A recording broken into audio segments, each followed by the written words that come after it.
I still remember the night they called me a thief.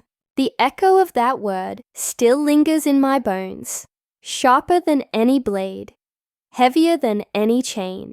I was only a girl then, wide-eyed, trusting, desperate for love, and in a single breath, they stole everything from me. But before the world branded me with their lies, I was just me, a daughter who once believed in family, in warmth, in the kind of love that doesn't vanish when someone new enters the picture. My name? I'll keep it hidden for now. Names don't matter as much as stories do, and mine begins with loss. I was 7 when my mother passed away. I still remember the scent of her hair, the way her arms felt like a world that could never break. But death doesn't ask if you're ready. It comes like a storm in the middle of the night, snatching away the only umbrella you've ever known. For weeks after, I would sit on the porch steps, with my knees tucked to my chest, waiting for her to return. I thought maybe she'd just gone somewhere far, that she'd come walking up the path again, with her soft smile and gentle hands. But she never did. Instead, my father remarried. At first, I thought it was a blessing. A new mother meant maybe I wouldn't feel so alone. Maybe she would braid my hair, teach me to cook, sing me to sleep the way my real mother once did. Her name was Clara. She was beautiful, graceful, the kind of woman who could silence a room just by entering it. My father looked at her like she was a miracle. And maybe for him she was. But for me, she was the beginning of my undoing. The first few weeks, she smiled at me. She touched my cheek, bought me dresses, and told me I was such a sweet girl. I wanted to believe her. I needed to believe her. But sweetness has a way of rotting when envy festers beneath it. I began to notice little things. The way her eyes narrowed when father praised me. The way her lips tightened when neighbors said I looked like my mother. At first, I thought I was imagining it. Children are told they exaggerate, that they're dramatic, so I stayed quiet. But I couldn't ignore the whispers she planted. She's careless, John. She broke another plate. She's ungrateful, John. She never thanks me for what I do. She's a difficult child, John. I don't know how much longer I can bear it. And slowly, I watched my father's face change. Where once he had laughed at my clumsiness, now he frowned. Where once he had lifted me into his arms, now he told me to listen to your mother. She wasn't my mother. But I bit my tongue and swallowed my truth, because I didn't want to lose him too. Life under Clara became a game of survival. Every morning, I woke earlier than her, swept the floors, washed the dishes, polished the windows, so she'd have nothing to scold me for. But it was never enough. If the soup was too salty, it was my fault. If the laundry wasn't dry, it was my fault. If my father came home tired somehow, it was still my fault. And yet, in the middle of it all, I held on to kindness. I refused to let her cruelty turn me bitter. I helped my younger stepbrother with his homework. I shared my bread with the maid. I prayed at night that one day, things would get better. But prayers don't always save you. Sometimes, they're just quiet words whispered into the dark, while the world sharpens its knives. I was 14 when the storm truly broke. It was spring. The house was full of relatives for a family gathering. The dining hall buzzed with laughter, the scent of roasted lamb and baked bread filling the air. I had worn the only dress I owned that still fit me, mended at the sleeves, faded at the edges. Clara's daughter wore silk. I didn't envy her. I just wanted peace, but peace is the last thing Clara wanted for me. That night, when everyone was gathered, she rose from her seat with a look of mock horror. "My diamond bracelet," she gasped. "It's gone!" The room fell silent. Every head turned. My father's brow furrowed. "Are you sure?" "I left it in my jewelry box this morning," she said, voice trembling as though her heart might break. Then, slowly, she turned her eyes on me. Perhaps someone was tempted. My stomach dropped. I knew what was coming, but denial doesn't outrun destiny. Her daughter piped up. "Yes, Mama. I saw her in your room earlier." I shook my head so fast it made me dizzy. No, I was only dusting, but no one listened. Clara swept toward me, her fingers graceful, yet cruel, as she reached into the pocket of my dress. And when her hand emerged, glittering between her fingers, was the bracelet. The room gasped. My heart stopped. I choked out, tears burning my eyes. I didn't take it. You planted it. I swear. But my father's face was already hard, his voice sharp. Enough. I never thought you could sink so low. And in that moment, I knew I had been sentenced. They called me a thief, a liar, a disgrace. And with the entire family watching, my father told me to leave his house. I left with nothing but the clothes on my back and the fire in my chest. A fire that would burn for years, through every hardship, every sleepless night, every battle with hunger and despair. A fire that would one day bring me back, not as the girl they cast out, but as the woman they could never again destroy. I can still hear the sound of the bracelet hitting the floor, a small clink, so delicate it might have been mistaken for nothing. But to me, it was the sound of my life shattering. Clara's eyes were wide with feigned sorrow as she held it up for all to see, her lips trembling with the performance of a lifetime. Oh no, she whispered, as though she couldn't believe what her own hands had revealed. How could you? Her words trailed off, but they didn't need finishing. The silence in the room carried them for her. I felt 100 eyes pierce through me. Relatives, cousins, neighbors. Everyone who had come to celebrate the evening now sat frozen, their faces painted with disbelief and disgust. The laughter that had filled the dining hall only moments before had curdled into something bitter, poisonous, suffocating. I didn't take it, I said, my voice breaking in the middle. I swear on my mother's grave, I didn't. But Clara didn't even let me finish. She pressed the bracelet against her chest, like it was a stolen child she had rescued. John, what kind of daughter have you raised? My father's chair scraped against the floor as he stood. His face was red, but not with anger at her. At me, always at me. Do you think this is a game? His voice cut through me like glass. Lying, stealing, disgracing us in front of the entire family. No, I cried, stumbling forward. My knees hit the cold marble as I reached for him. Papa, please, you have to believe me. She planted it. I don't know how, but she did. I would never. But Clara gasped, as though my words had slapped her. Planted it? Her eyes filled with crocodile tears. After all I've done to love you like my own, you accuse me of trickery. Someone at the table murmured, ungrateful child. Another whispered, just like they always say, stepdaughters are trouble. I wanted to scream, to claw at the truth until it bled for all to see. But every time I opened my mouth, Clara's handkerchief dabbed at her fake tears, her sighs heavy, her performance flawless. And then, the killing blow came. Her daughter, my stepsister, who had been watching with wide, gleaming eyes, stood up and said, Mama's right. I saw her earlier. Sneaking around your room, the air rushed from my lungs. I stared at her, betrayed not just by Clara, but by the girl I had once shared food with, once braided hair with, once whispered secrets to. She couldn't even look me in the eye as she said it. See? Clara whispered to my father, clutching his arm like she needed his strength to endure this agony. I don't want to say it, but if she can steal from me, what else might she do? My father's face hardened into stone. And in that moment, I knew nothing I could say, nothing I could scream, nothing I could beg would change his mind. He turned to me, his jaw clenched, his voice sharp enough to slice me in half. Leave. The word was so soft, so simple, and yet it carried more weight than anything I had ever heard. My chest tightened.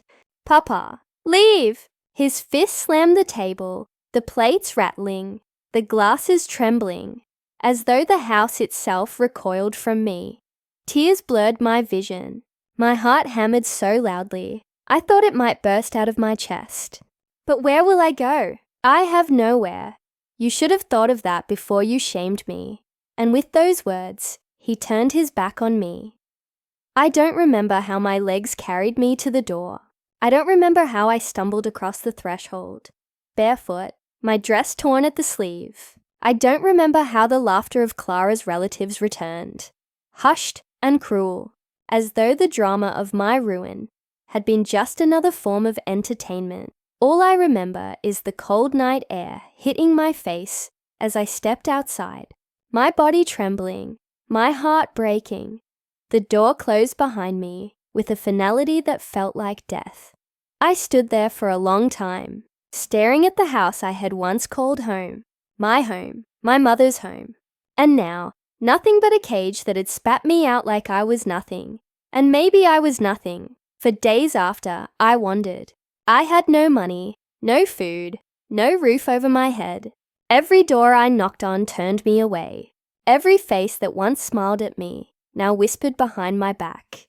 That's the girl who stole from her stepmother. Thief, liar, disgrace. The world is merciless to the broken. But there is something strange about pain. At first it crushes you. It makes you small, silent, invisible. But if you survive it long enough, if you let it seep into your bones, it can do something else. It can forge you. And though I didn't know it then, the night they cast me out was not the end of my story. It was the beginning. The first night I slept on the streets, I cried until my throat was raw. I curled myself into the corner of an abandoned market stall, pulling my torn dress tighter around me as though it could shield me from the wind. My stomach growled, but hunger was nothing compared to the ache in my chest. I wasn't crying, just because I was cold, or starving, or afraid. I was crying because I had been thrown away by the man who was supposed to protect me, by the family who was supposed to love me, by the world that seemed to delight in my ruin. And somewhere between sobs, I whispered a promise to myself. If I survive this, one day they'll know who I really am. One day they'll choke on their lies. But promises don't fill your belly. The following weeks were a blur of desperation. I scavenged for food, begged for coins, drank water from public fountains. People avoided my eyes, their gazes full of disgust or pity, sometimes both. The shame of their stares was a weight heavier than hunger. One afternoon, when the sun burned high, I collapsed outside a bakery. The smell of bread was unbearable. I hadn't eaten in 2 days. The baker's wife came out, broom in hand, and hissed at me like I was a stray dog. "Get up, thief!" That word again. Always that word. It followed me like a curse. But then, something unexpected happened. A young woman, perhaps only a few years older than me, stepped forward. She wore simple clothes, her hands rough with work, but her eyes were kind. She placed a small roll of bread in my hands. "Eat," she said softly. That bite of bread was the first taste of hope I had swallowed in weeks. Her name was Maureen.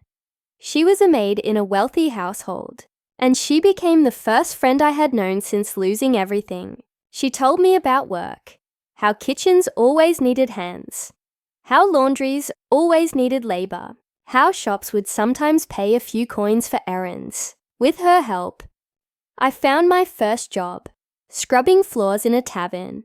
It was backbreaking. My hands blistered, my knees ached, and the insults from drunken men stung sharper than soap. But for the first time in weeks, I earned coins, tiny copper coins that jingled in my pocket, like they were worth the world. And in a way, they were. Life didn't become easy, but it became bearable. I worked wherever I could, washing clothes, carrying water, peeling potatoes until my fingers bled. Every coin I earned, I saved.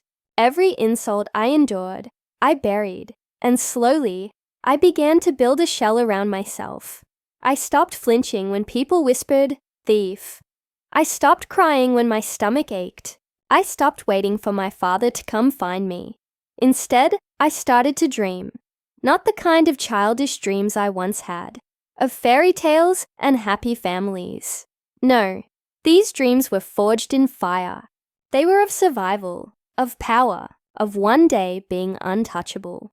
When I turned 16, I got a job as an assistant in a small tailor's shop.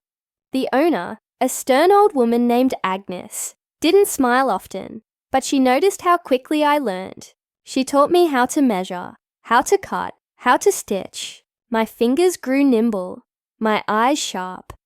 At night, when the shop was empty, I practiced with scraps of cloth. Little by little, I discovered I had a gift. My hands could turn fabric into beauty. For the first time in years, I felt proud of something. But pride is dangerous when you're still fragile. One evening, as I walked home with my bundle of fabric, I saw a familiar carriage pass by. My heart froze. It was my father's. Through the window, I caught a glimpse of Clara, draped in jewels, her lips curved in that same cruel smile. My stepsister sat beside her, her laughter filling the air like a song. They didn't see me, and maybe that was the greater pain, that I was invisible to them now, erased like I had never been part of their lives at all. I stood there, rooted to the ground, clutching the fabric to my chest. And then quietly, I whispered to myself, not forever. One day you'll look at me. You'll see me again. But not like this. Never like this. Years passed. Work hardened me. Failure sharpened me. And every coin I saved brought me closer to freedom. By 19, I had left the tailor's shop to start my own stall in the market. My first customer was a woman who wanted a simple dress. I charged little, but when she returned weeks later, she brought 3 friends with her. Word spread, my stall grew, and with every stitch, every design, every satisfied customer, I felt a piece of myself return. I was no longer the broken girl who had been thrown out like garbage. I was becoming someone new, someone dangerous. Yet, even as I rose, the wound in my heart never closed. Every time I lay down at night, I saw Clara's smirk. I heard my father's voice. I felt the sting of betrayal, like fresh bruises. And I knew, deep down, my story wasn't finished, because the girl they cast out was gone. But the woman she became, she was coming back. Success doesn't arrive like thunder. It creeps in, quiet at first, like the faint light of dawn. My little stall at the market had been nothing more than a wooden table, a few scraps of fabric, and my hands. But word of mouth is powerful, and women who wore my dresses began to glow with pride. They said my stitching held more than thread. It held confidence. Soon, my stall was no longer enough. Customers lined up, asking for more than I could manage alone. That was when I dared to dream bigger. I rented a small room above a cobbler's shop. It had cracked windows, peeling walls, and a floor that groaned with every step. But to me, it was a palace. I called it my workshop, my sanctuary, my beginning. The days were long, the nights even longer. I sewed until my fingers bled, until my eyes blurred, until my back screamed in protest. But I didn't stop. Pain was familiar. It had been my companion since the day I was cast out. And if pain was the price of building a new life, I would pay it gladly. By 21, I had a small team of apprentices, girls like me, abandoned, overlooked, underestimated. I gave them work, I gave them food, I gave them dignity, and in their gratitude, I saw reflections of the girl I used to be. Every dress that left my workshop carried not just fabric and design, but a piece of my soul, and soon those dresses found their way into places I could only once dream of. One evening, as I sat by candlelight, stitching pearls onto silk, a merchant's wife approached me. She was wealthy, influential, with eyes that missed nothing. She studied my work carefully, then looked me straight in the eye. "These are not just clothes," she said. "These are statements." She commissioned 5 gowns, each grander than the last. When she wore them to gatherings, whispers spread like wildfire. "Who made that?" They asked, where did she find such beauty? And with every whisper, my name travelled further. By 24, I was no longer just a seamstress. I was a designer, an artist. My dresses graced banquets, weddings, even the halls of nobility. Money flowed in, but I didn't waste it on vanity. I invested, buying property, expanding workshops, hiring more apprentices. My empire grew, brick by brick, stitch by stitch. And one day, when I looked into the mirror, I no longer saw the broken girl who had been thrown. Out into the night, I saw a woman, clothed in her own power. It was around this time that fate played one of its cruel little tricks at a grand event. Hosted by a local governor, one of my gowns was worn by his wife. I had been invited too, not as a servant, not as an outcast, but as a guest of honor, the designer herself. I stepped into the hall, my own dress shimmering in candlelight, and I felt the weight of 100 eyes, admiration, respect, envy. And then, across the room, I saw them. Clara, my father, my stepsister.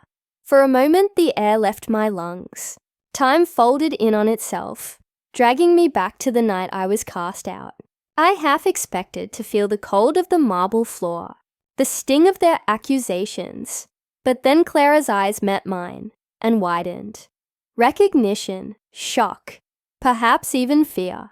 She had expected me to be gone forever, to have withered in the gutter, forgotten, erased.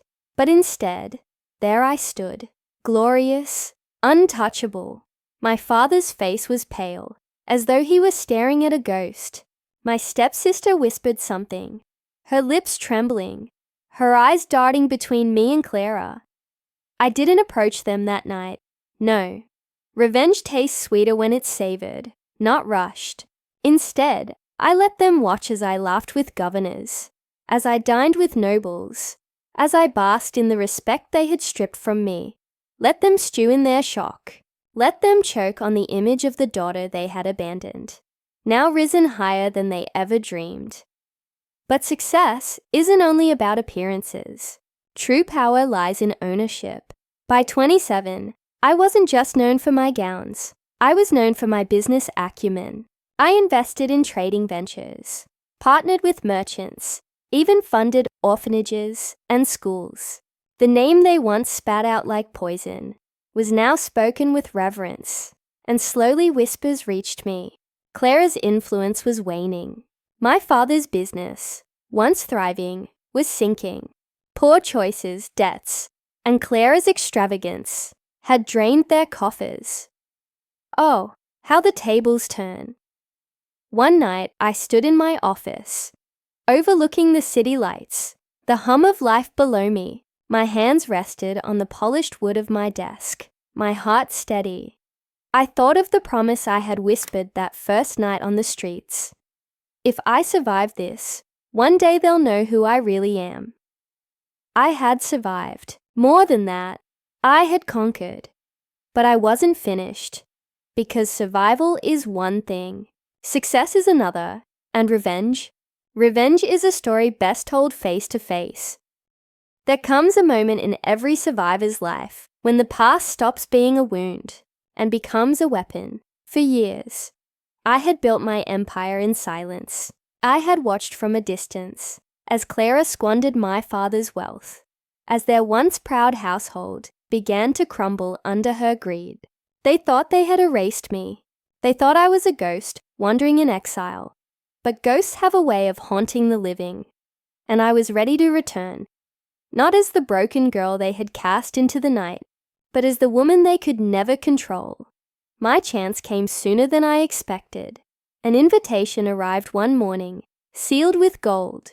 A grand ball was being hosted by a family of merchants I had recently invested in. It wasn't just any celebration. It was one where the city's most prominent families would gather. Clara and my father's names were on the guest list. I held the envelope in my hands for a long while, tracing the wax seal with my finger. I could have ignored it. I could have stayed in the comfort of my empire, untouched by their shadows. But no. I didn't survive hell just to hide in the light. I wanted them to see me, to face me, to realize the girl they had condemned as a thief had become someone they could never reach again.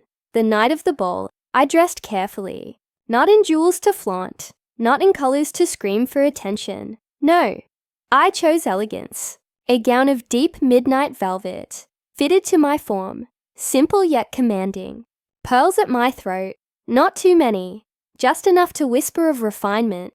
I wasn't there to dazzle. I was there to dominate. When I entered the hall, conversations paused. Heads turned. I felt their eyes on me, not with pity as once before, but with awe, with respect, with curiosity. And then across the room, I saw them. Clara, draped in a gown that was fashionable 5 years ago, trying, failing, to keep up with a world that no longer bowed to her. My stepsister, older now, her beauty dulled by entitlement, her laughter hollow. And my father, aged, weary, his once proud shoulders bent with defeat.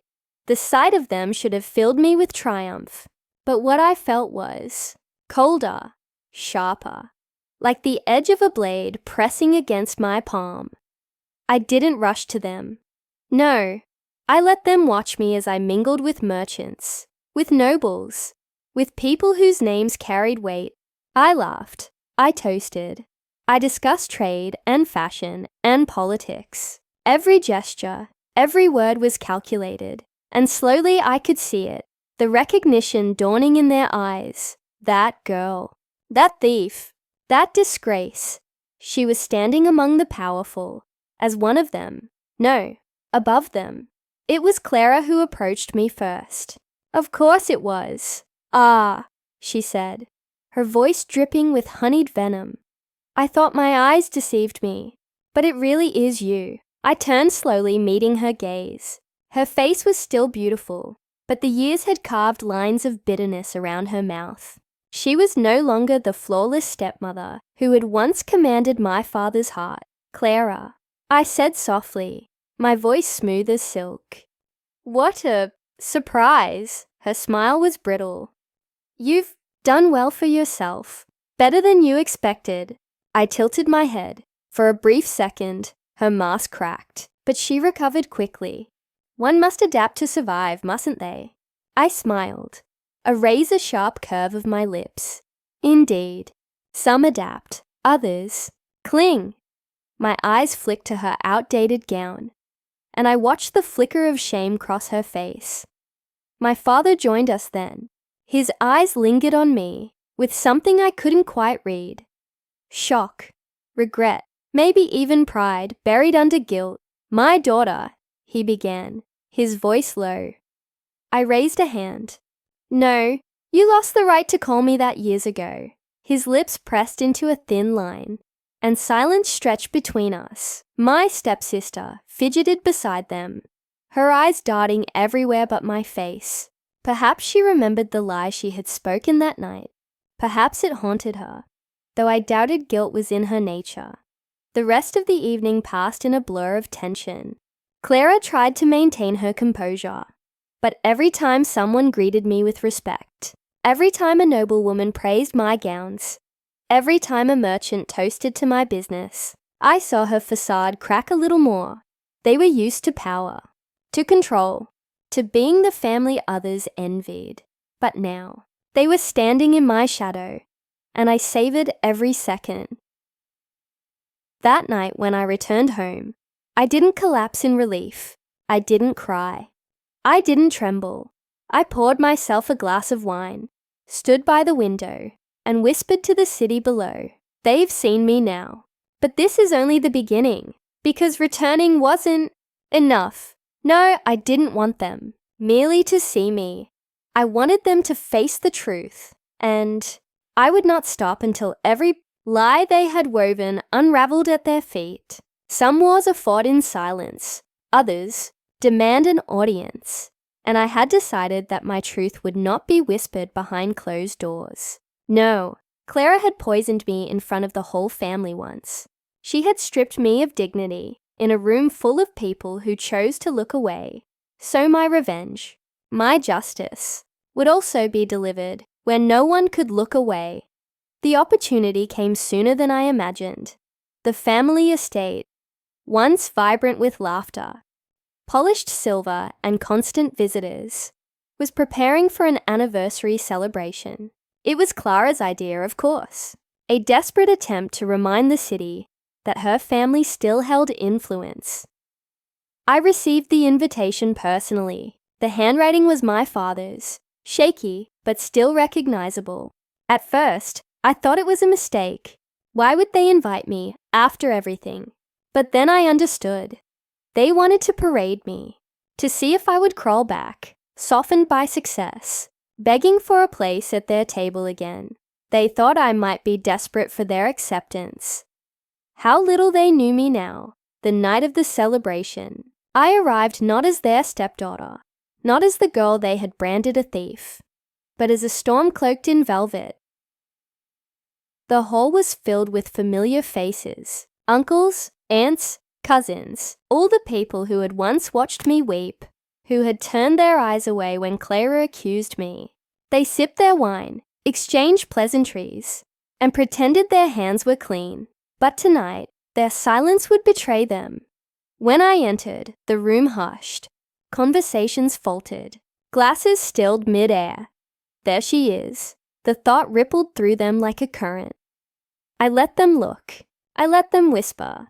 Every step I took across the marble floor echoed like a countdown. Clara was at the head of the room, standing beside my father, her hand resting possessively on his arm. She froze when she saw me, but her smile, oh, she forced it anyway, thin and trembling at the edges. "My dear," she called, her voice carrying through the hall. How unexpected. But welcome, welcome. The word was bile in my mouth. I moved closer, my eyes never leaving hers. And then, in the silence of the hall, I spoke. "Do you remember the last time this family gathered?" My voice was calm, but it cut sharper than any blade. The crowd shifted uneasily. No one spoke. "I do," I continued. "I remember the wine, the music, the laughter. I also remember being accused of a crime I did not commit, a theft, a shameful act that marked me as unworthy of being part of this family." I paused, letting my gaze sweep across the room. Faces flushed, glasses lowered. No one dared to meet my eyes. And I remember who stood at the center of it all. My eyes locked on Clara. Her smile faltered. "Tell me, Clara," I said softly, every syllable laced with venomous grace. "Do you remember the bracelet, the one you claimed had vanished from your drawer, only to miraculously appear in my belongings?" Her lips parted, then closed again. She said nothing. "Do you remember the tears?" I pressed, my voice rising just slightly. "Mine, when I swore I had not taken it. And yours? Oh, those perfect crocodile tears you shed, when you pretended to be so hurt, so betrayed by your stepdaughter's treachery." The hall was still. No one moved. No one breathed. I took another step forward. I left this house branded a liar, branded a thief, cast out like dirt, and for years I lived with that wound. But you see, I smiled faintly. Truth has a way of clawing its way to the surface. I reached into the velvet clutch I carried. Slowly, deliberately, I drew out a small velvet pouch, and from it, I produced a bracelet. The bracelet, the very one Clara had accused me of stealing. Gasps rippled through the room. Clara staggered back, her hand tightening on my father's arm. "That's impossible," she whispered. "Oh, it's quite possible," I said smoothly, "because it never left your possession. It was you, Clara. You framed me. You planted it. You crafted the perfect lie, and everyone here," I turned, sweeping my hand toward the crowd, "was so willing to believe you." Murmurs rose around me. Uneasy, guilty, restless murmurs. "I found it," I continued, my voice cold, steady. "Not long ago, in a chest of things you tried to discard. You forgot it, Clara. You forgot the very weapon you used to destroy me. And now, Here it is! I held the bracelet high, the jewels catching the candlelight, glinting like shards of accusation. Do you still deny it? Clara's face blanched, her lips trembling, her eyes darting wildly from me to the crowd, searching for support. But none came. For the first time, the room wasn't hers. It was mine. My father's voice broke the silence. Clara, he whispered, disbelief dripping from his tone. His face had gone ashen. His hand slipped from hers. Don't you see? I said, my voice soft now, almost pitying. She never loved this family. She loved power. She loved control. And she destroyed me to keep it. The murmurs grew louder, angrier, directed now at Clara. And I stood there, in the center of the storm, unshaken. That night, in front of every face that had watched me suffer, I returned her cruelty to her, not as the girl they had broken, but as the woman who had risen. And I knew this was not the end, because exposing her was one thing, but destroying her was another, and I wasn't finished yet. The truth, once spoken aloud, cannot be stuffed back into silence. It grows, it spreads, it becomes wildfire. That night in the family hall, I had struck the match, and by morning, the flames had already reached every corner of the city. Whispers moved faster than carriages. The merchants who had once courted Clara's favor now hesitated. The noble women who once flattered her gowns now raised their brows in quiet scorn. At the marketplace, even the lowest servants repeated the tale in hushed voices. She framed her own stepdaughter. She destroyed the girl's life to keep her place. Can you imagine such cruelty? And for once, their gossip was not about me. It was about her. But inside the estate, the silence was heavier. My father had not spoken to me after the confrontation. He had simply stood there, his hand trembling at his side, watching Clara with hollow eyes. I wondered what he was thinking. Regret? Shame? Or was he searching for excuses to shield himself from guilt? Because make no mistake, he was guilty too. He hadn't framed me, but he had believed her. He had chosen her lies over my truth. And now, with the mask ripped from Clara's face, he was forced to see the wreckage he had allowed. Clara, of course, refused to crumble. Not immediately. That was not her way. She tried to smile through the whispers, to laugh louder than the murmurs, to insist that I had staged some elaborate trick. She bought that bracelet. I heard her hiss to one of my aunts in the corner. She planted it to humiliate me. She's always been deceitful, but her words were weaker now. The conviction was gone, because the eyes that once believed her no longer looked at her with certainty. They looked at her with doubt, with suspicion, and she knew it. My stepsister! She was quieter, too quiet. She avoided me, avoided everyone. Her laughter had dimmed. Her usual arrogance dissolved into restless fidgeting. Perhaps she feared her own part in the past would come to light. After all, she had been the one to find the bracelet in my belongings. She had delivered the dagger with her own hands. And though I had not yet spoken of her involvement, I could see the fear tightening around her throat. Fear can be a useful thing. That evening, as the hall emptied and the last guest departed with whispers clinging to their lips, I stood alone by the grand staircase.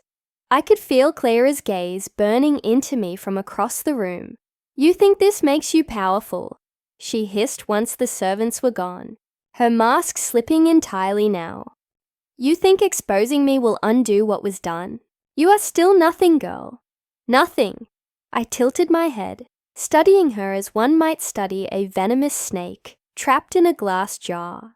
Nothing, I echoed softly. Look around you, Clara. Listen. Do you hear it? She frowned. The silence, I said. The silence of their trust. It's gone. You've lost it. And once trust is broken, it never returns. Her lips trembled with fury, her nails digging into her palms. You will regret this, she spat. I leaned closer, my voice calm, low, and final. No, Clara, you will. As I left that night, stepping into the cool night air, I realized something vital. Revenge wasn't a single act. It wasn't one confrontation, one truth revealed. Revenge was a process, a slow unraveling, and I had only tugged the first thread. The days that followed brought cracks deeper than I had imagined. Clara's friends began to distance themselves. Invitations stopped arriving at the estate. My father's business partners whispered doubts about his judgment, and inside those crumbling walls, I could feel it, the shift of power. For years, Clara had ruled as queen of that house, untouchable. Now, she was cornered, and I had no intention of letting her escape. There's something almost pitiful about watching power slip from a woman's hands. Almost. Clara had once stood as the jewel of the household. Every word of hers obeyed, every smile of hers coveted. But after the truth surfaced, I saw it, the cracks in her voice, the tremor in her hands, the eyes of others turning away instead of toward her. It was the slow death of authority, and Clara, proud as she was, would rather burn the house down than let it collapse around her. I returned to the estate one afternoon, summoned by a letter from my father. His handwriting trembled, worse than before, ink blotched where the quill had lingered too long. Come, we must speak of what has happened. Part of me wanted to laugh. After years of silence, years of his complicity, now he wanted to speak. But curiosity, and perhaps something darker, pulled me back through those doors. The air inside was heavier than I remembered. Dust gathered in corners, the servants once polished daily. The grandeur had dulled, and at the center of the drawing room, Clara stood waiting. Her eyes were sharp, glittering with fury. "You're tearing this family apart," she hissed before I even sat down. "No, Clara," I said calmly, lowering myself into the chair across from her. "You did that the moment you framed me." She slammed her fist on the table. "You think you've won just because you embarrassed me in front of them. Do you know how easy it is to twist a story? To paint you as bitter, vindictive? They'll believe me again, just as they always have." Her words were fire, but I was ice. "Then why are you trembling?" I asked softly. My father entered then, shoulders slumped, eyes tired. He glanced between us like a man watching a duel. He no longer had the strength to stop. "Enough," he muttered. "Enough of this war. War." The word lingered in the air, heavy, undeniable, because that's what this was, wasn't it? Clara and I were no longer stepmother and stepdaughter. We were enemies, and there was no peace left to salvage. Clara turned on him. "Why are you silent? Why don't you defend me?" My father's lips parted, but no words came. His silence was its own confession. I leaned back in my chair, a faint smile curving my lips. "It seems even he can't save you now." Her face twisted, beautiful features contorted with desperation. "You ungrateful wretch," she spat. "I gave you a home. I raised you as my own. And this is how you repay me." I rose slowly, my voice cutting through her shrill tone. "You didn't raise me. You destroyed me. And what you're feeling now, the walls closing in, the eyes turning away, that's the same darkness you threw me into years ago. Only difference is, I found my way out. You won't." For a moment, silence. Just the sound of her breathing, ragged, uneven, and then Clara broke. Her voice, once commanding, cracked into a shriek. "This is my family, my house. You'll never take it from me. Never!" The desperation clung to her words, sour and ugly. I stepped closer, lowering my voice until it was soft enough that only she could hear. "You've already lost it. Clara, you just haven't accepted it yet." That was the breaking point.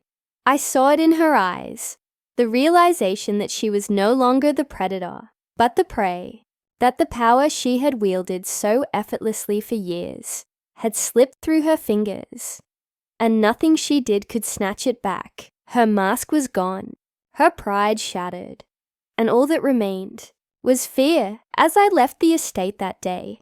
I felt the shift within me. Revenge wasn't about anger anymore. It wasn't even about pain.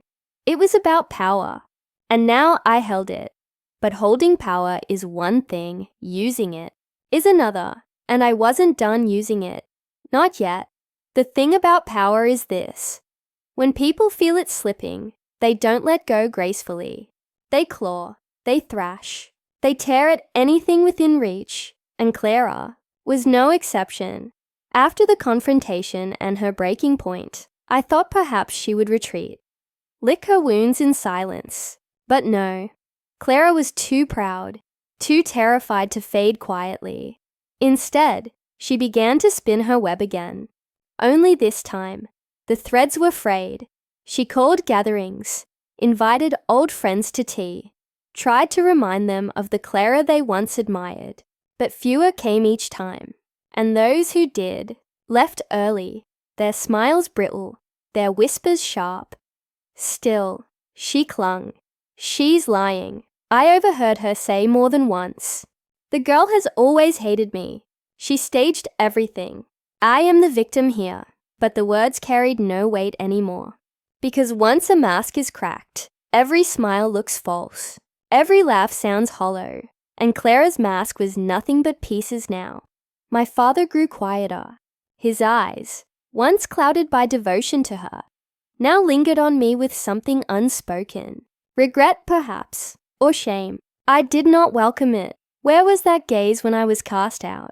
Where was that doubt when I begged him to believe me? No, his silence was years too late. But it was my stepsister who fascinated me most in this unraveling. She had been Clara's shadow, her willing accomplice, her mouthpiece. It was her hands that carried the bracelet, her voice that condemned me that night. And now I could see it, the cracks in her confidence, the way she flinched whenever our eyes met. She was unraveling too, and part of me wondered, when the walls fully closed in, would she cling to Clara, or betray her to save herself? One evening, the answer began to reveal itself. I attended another gathering, this time not at the estate, but at a noblewoman's home, where the city's gossip flowed like wine. Clara was there, trying once again to reclaim her place, but this time, she wasn't alone. My stepsister stood beside her, pale and stiff, as if forced into the role, and as I approached, I heard it, Clara whispering to her. Her words sharp and panicked. "Stay with me! Don't let them see weakness! Smile! Smile!" My stepsister obeyed, but her smile trembled. Her eyes flicked to me, wide, uncertain, and in that glance, I saw it clearly. She was breaking away. The night ended poorly for Clara. Too many turned their backs. Too many avoided her touch. But for me, the evening was perfect, because I didn't need to lift a finger. Her own desperation was doing my work for me. When I left the gathering, I found myself whispering into the night air, the same way I had years ago, when I vowed to return stronger. "She's unraveling," I said softly, "and soon she will fall." But this time, I wasn't speaking of myself. This time, the ruin wasn't mine. It was hers. There's a peculiar weight in watching someone you once trusted collapse under their own lies. And sometimes, that collapse comes from the weakest link. In Clara's case, it was her daughter, the stepsister, once proud, arrogant, loyal to her mother's schemes, was beginning to see the truth. I saw it in subtle ways first. Her eyes lingering too long on me, her hands trembling when she spoke, her voice faltering mid-lie. And then, one quiet afternoon, she sought me out. I was in my workshop, surrounded by bolts of silk and the hum of industrious apprentices. She hesitated at the door, her head bowed. I didn't move immediately, letting the silence stretch. Finally, she whispered, I need to talk to you." I looked up slowly, my hands folding neatly in my lap. "You've been avoiding me for years," I said softly. "And now you come alone. Why?" She swallowed her throat dry. Because I can't keep lying anymore. Not about that night. The air shifted. The moment had arrived. She told me everything. Every detail I had suspected, but never known with certainty. How Clara had planted the bracelet. How she had coached her to speak the lies. How my father had been blind or unwilling to see the truth. Tears ran down her cheeks as she admitted her part. And for the first time, I saw her not as my enemy, but as a girl trapped in her mother's shadow. I reached out and touched her shoulder. "It's over," I whispered. "You're free now, but your mother, she isn't." Her eyes widened, and in them I saw the spark of fear that had eluded Clara all these years. That night, the stepsister confronted her mother for the first time. "You lied," she cried. "You ruined her life, and you forced me to lie too." Clara staggered. Disbelief etched into every line of her face. "What are you saying?" "I'm saying everything you built is crumbling," her daughter spat, trembling with a mix of rage and fear. "And it's because of your lies. I won't protect you anymore." The words were sharp, irreversible, and for the first time, Clara had no allies. No one left to shield her. I arrived shortly after. I didn't need to speak. I didn't need to command attention. Clara's fall was already happening. Her daughter stood beside me, trembling but resolute. "She's telling the truth, Mother. You framed her. You destroyed her. And now, it's over." Clara's world shattered. The final thread of control she had clung to snapped, leaving her exposed and powerless. I watched quietly, letting the truth land with full weight. The humiliation, the fear, the isolation. It was all there, perfectly placed. And then, when the room was still, I spoke. "You wanted to destroy me," I said softly, "but you destroyed yourself in the process. And now, you're alone. Your lies have eaten your world, and there is no one left to save you." Her lips quivered, her voice weak. You can't." "I can," I said simply. "Because I survived, I thrived, and I remembered." That night, as I walked away from the estate for the last time, I felt the weight lift from my shoulders. Years of pain, betrayal, and exile had led to this moment. I didn't need to raise my hand or strike her. The truth had done it for me, and finally, I was free. The next morning, the estate felt different, not because it was quieter. No, the walls still held the echoes of conversations, the creak of floors, but because a shift had occurred. Clara moved through the rooms like a shadow. No laughter, no sharp commands, no false smiles. The woman who had once ruled the household, with a firm hand and a cruel tongue, now stumbled under the weight of her own lies. My father sought me out. I could see the regret etched into his features. The years of blind loyalty to Clara, weighing him down. "Daughter," he began, his voice breaking. I should have believed you. I should have seen the truth." I watched him carefully. This wasn't about forgiveness, at least not entirely. This was about recognition. "You didn't believe me," I said quietly. "You chose her lies over me, and I survived anyway." His shoulders slumped further, the shame visible in every movement. "I failed you," he whispered. "Yes," I said softly. "You did, but failures can teach lessons. Some of us, we rise from them. Others, they fall." Clara's presence lingered, even as she tried to avoid me. But I didn't need confrontation anymore. The exposure, the betrayal, the unraveling, it had done its work. She was stripped of her influence, her power, her facade. The family, the community, even her daughter no longer bowed to her whims, and I stood apart, no longer the girl she had humiliated, but the woman she could not touch. It was in that quiet aftermath that I realized something crucial. Revenge, though satisfying, was not the end. The real triumph was reclaiming my life, my dignity, my sense of self. For years I had carried the weight of their lies, their cruelty, their betrayal. But now, that weight had lifted, and with it came clarity. I reached out to my stepsister that morning. She hesitated, then accepted my hand. "You're free now," I told her. "From your mother's lies, from the chains she placed on you, from the fear she tried to make you live in." Tears glistened in her eyes. I never wanted this," she whispered. "I know," I said, "but the truth has a way of finding its way through, no matter how tightly lies are wrapped around it."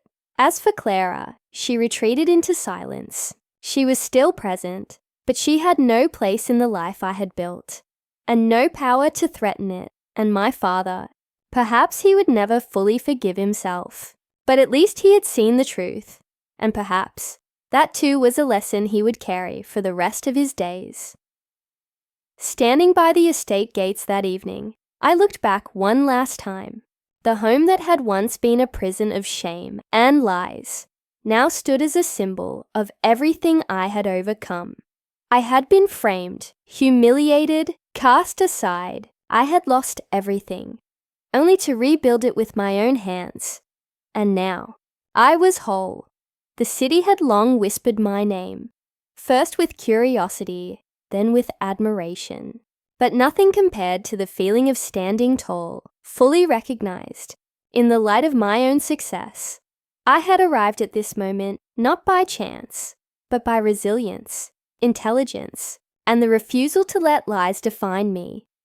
Business partners, nobles, and friends now sought me, not as a child of a disgraced household, but as a woman of influence. Invitations came for collaborations, public events, and philanthropic endeavors. My designs were celebrated, my name revered, and every accolade, every recognition, every whispered admiration felt like a quiet victory over the family that had tried to erase me. One evening, a gala was held in my honor. The city's elite gathered to celebrate the empire I had built from nothing. As I walked into the grand hall, adorned in a gown of deep sapphire that shimmered like the night sky, I felt the weight of every struggle, every humiliation, every sleepless night lift from me. I was no longer the girl who had been framed and cast aside. I was the woman who had turned every scar into strength. Clara and my father were present at the gala, seated in a corner. Their eyes found me immediately. Clara's gaze was sharp, but there was no longer fear in it, only the bitter taste of defeat. My father's eyes held a quiet regret, tempered by pride at the person I had become. I smiled faintly, acknowledging them both, but this was not for their approval. It was a recognition of my journey. The crowd cheered as I took the stage to speak. "I built this life," I said, my voice steady, carrying across the hall. "Not because of who my family was, but despite it. I am proof that resilience, courage, and truth can triumph over lies and cruelty." Applause rippled through the room. Faces brightened, some moved to tears. This acknowledgement was not revenge, it was validation, for myself and for every person who had ever been wronged and underestimated. Later, as I walked through the gala, people approached me, women who had once felt powerless, young girls seeking guidance, peers eager to collaborate. I smiled, spoke, and encouraged them, because the ultimate triumph is not merely victory over others. It is the ability to lift others as you rise. And so, as the night drew to a close, I realized the girl who had once been framed, humiliated, and abandoned had finally reclaimed her narrative. She had turned betrayal into strength, lies into opportunity, and rejection into a legacy. And in that moment, I knew I was unstoppable. There is a quiet power in closure, not the loud applause of the city, not the whispers of envy or respect, but the peace that settles when you finally face your own past and lay it to rest. For years, I had carried anger like a shield. Every insult, every accusation, every stolen opportunity had weighed on me. I thought survival was enough. I thought success would be the cure. But it wasn't. True freedom came when I stopped letting the shadows of my past control my heart. I returned one morning to the quiet garden of the estate. The roses still bloomed, though they were fewer than I remembered. The fountain gurgled softly, a gentle rhythm amidst the stillness. I walked slowly, inhaling the crisp air. I thought of Clara, of my father, of the lies, the betrayals, the humiliation, and I let it go. Not because they deserved forgiveness, not because their actions were excusable, but because I deserved peace. I had survived. I had grown. I had triumphed. Holding on to resentment would only poison my own heart. I thought of my stepsister. She had found her own path now, separated from her mother's influence, learning what it meant to act with integrity. I forgave her silently, for herself, not for me. I thought of my father. His guilt was real, and I understood that some lessons must be learned through pain. I could not rewrite his past, but I could allow him to witness my future. And then I thought of myself. The girl who had been framed, humiliated and abandoned, had grown into a woman of power, grace and purpose, and that realization, simple, undeniable, was enough. I allowed myself to smile, fully and freely, not the small, cautious smiles of the past, but a smile that radiated confidence, freedom, and the knowledge that I had reclaimed my life entirely. Revenge had been satisfying, exposure had been necessary, triumph had been exhilarating, but closure was the ultimate gift because it reminded me that the past does not define us. It shapes us, it tests us, and when we rise above it, we become untouchable, and I was untouchable. That day, I walked away from the estate one last time, not with anger, not with triumph, but with peace, because some victories are measured not by the fall of others, but by the rise of yourself, and I had risen, completely, irreversibly, gloriously. Time has a way of revealing the true measure of a person. Years passed since the confrontation, since the unraveling, since the final betrayal, and through it all, I remained steadfast, guided not by revenge alone, but by vision, purpose, and self-respect. The city now whispered a different story about me, not the one of a stepdaughter framed and cast aside, but of a woman who transformed adversity into triumph. My name carried weight in every corner of the city, from the merchant guilds to the salons of the elite. I had built more than an empire. I had built a legacy. Clara faded into obscurity. She was a shadow in the corners of the family's past. A cautionary tale whispered among those who once envied her power. She had no influence, no followers, no command over anyone's respect, and that was justice, served not by malice, but by the truth. My father lived quietly, reflecting on his choices, teaching his remaining allies lessons he had learned too late. I never sought his forgiveness. I only observed him, noting that even those who fail can witness the rise of those they underestimated, and I felt no resentment, only understanding. As for me, I thrived. I expanded my empire, not only in wealth but in influence, mentorship, and philanthropy. I became a symbol of resilience for women and young girls who had been silenced, underestimated, or betrayed. Each venture I undertook, each decision I made, was a testament not just to my talent, but to the fact that no lie, no betrayal, no cruelty could hold me down forever. Sometimes, I would walk past the estate where it all began. The walls still stood, weathered but resilient, and I would smile, softly, privately, knowing that my past had shaped me, but it no longer defined me. I had walked through fire and emerged not only unbroken, but radiant. The girl who had been framed, humiliated and abandoned, had become the woman who reclaimed her life. Her dignity and her power, and her story, became more than just revenge.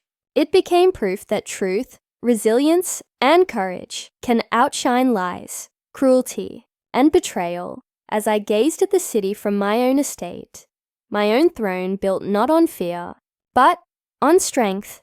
I whispered softly, "Rise, thrive, reclaim," because no one can steal what you build from your own heart. And with that, I walked forward into the life I had always deserved.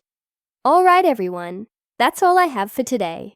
If you found this entertaining, make sure to hit that like button and subscribe for more content like this. If you want to watch more, please check out our playlist.